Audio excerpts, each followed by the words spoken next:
nubwo umwami Ruganzu wa mbere Bwimba yasize arindishije umuhungu we Rugwe akamusigira Cyenge ngo azamurinde, ntibyabuze ko yarozwe na Mwendo wari warahunguye nyina Nyakiyaga. Rugwe yabyirutse yararozwe bikomeye cyane kuko yari yarabaye uruzingo, agenda bakabona umuyaga ugiye kumuhuha. Ibyo byose byari byarakozwe na Mwendo kuko bavuga yuko yaramutamitse inshira ikiri ntoya igakurira mu nda. Ubushize twavuze kuri Ruganzu wa mbere Bwimba ndetse na mushiki we Robwa ubwo batabariraga u Rwanda. Gusa uyu munsi tugiye kuvuga ku ngoma y'umuhungu we ari we Cyilima Rugwe. Turavuga ku byo guhorera se wiciwe mu Gisaka ndetse no kuba yararozwe agashyirwa inzoka y'inshira mu nda kugeza ubwo imukuriyemo akazingama bikabije. Nk'uko bisanzwe iyi ni Dego Media, ndagushimiye wowe uhisemo kudutega amatwi. Jya wumva amazina ni Ismael Niyogusengwa, Shirimaka naryo ni iryanjye.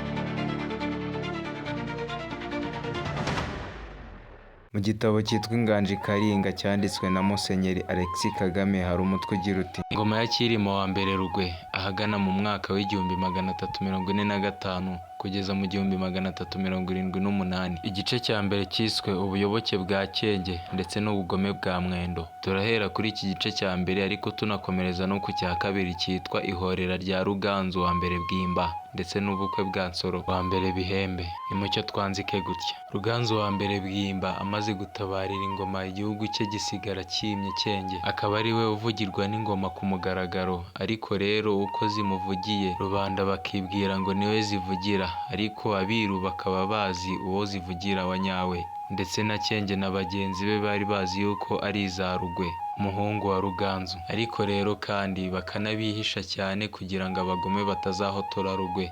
Nyina wa Rugwe ari we Nyakiyaga ahungurwa na Mwendo wa Nsoro wa mbere Samukondo ari we muvandimwe wa Ruganzu wa mbere Bwimba. Ariko tukiri aha hafi reka mbasobanurire guhungurwa ku batabizi. Ku ngoma zose zabanje mbere ya Cyilima Rugwe, iyo umwami yabaga yatanze birumvikana ko umugore we cyangwa se umwamikazi we wamubyariye umwana w'umuhungu ugiye kumusimbura yavaga ku cyiciro ariho cy'ubwamikazi akajya ku cyiciro cy'ubugabekazi. Iyo yabaga yarapfakaye akiri muto rero abiru bamuhaga undi mugabo wo mu muryango w'umugabo we, ubwo bikitwa kumuhungura kuko yabaga ari umugabekazi. Rugwe rero akuriraho. Bivugwa ko yari afite barumuna be bandi bavutse ku bandi bagore bari barasigaranye inda igihe Ruganzu yatangaga. Gusa si ibyo turi bwibandeho, ahubwo ubugome yakorewe na